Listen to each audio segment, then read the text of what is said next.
ข้าวกับสีปิ้งซีน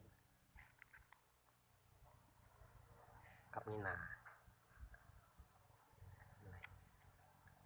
ออกมาเบิ่งสร้างบ่ได้มาเฮ็ดเรือน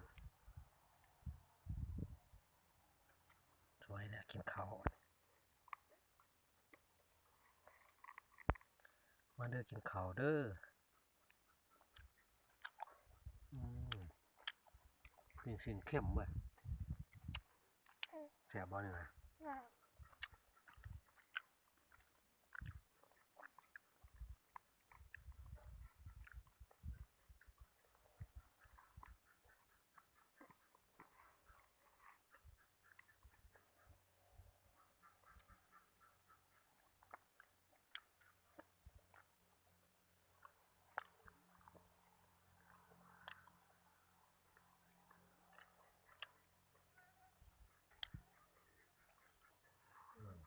โอ้ตอน12 โมงแดดจัดเถอะกินจีกเอาติมันตอนใหญ่ให้เขาไว้เลย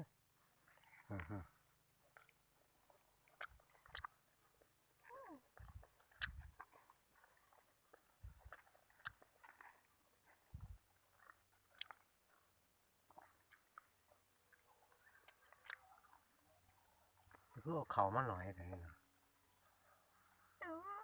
พอว่ามีอะไรอ่ะ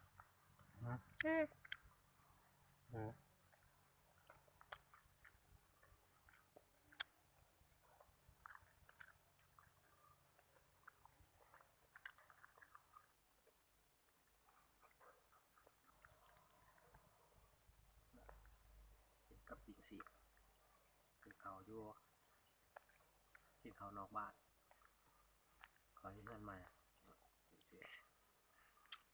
กินข้าวเด้อ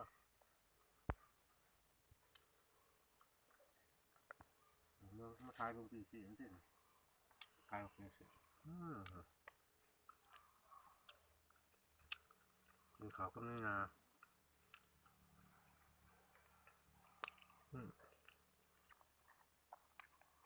จีก็ถึงจีก็ทั้งอย่างไปเลยจีก็ไปลองยังไงจุดตัดมา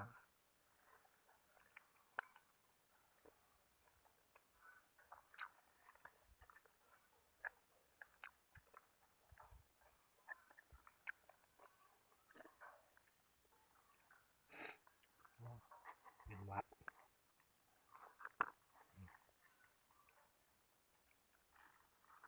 จีก็ก็จีกินอ่ะ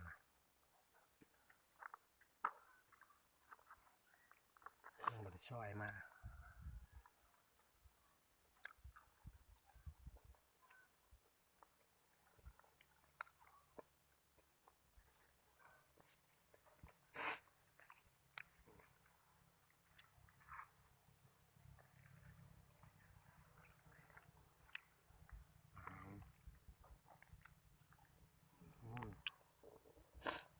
ถ้ามันถ่ายไปตั้งแต่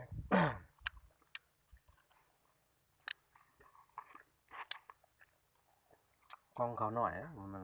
มันธรรมดาเลยกินอิ่มเฉยเลยเนาะ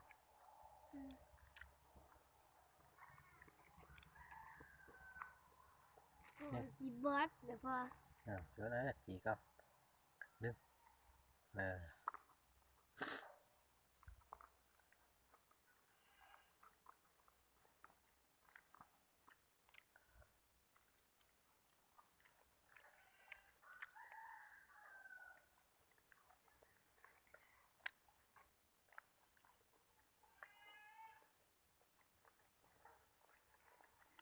แซ่บบอกกินข้าวยังไง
เดี๋ยวสิพาไปเบิ่ง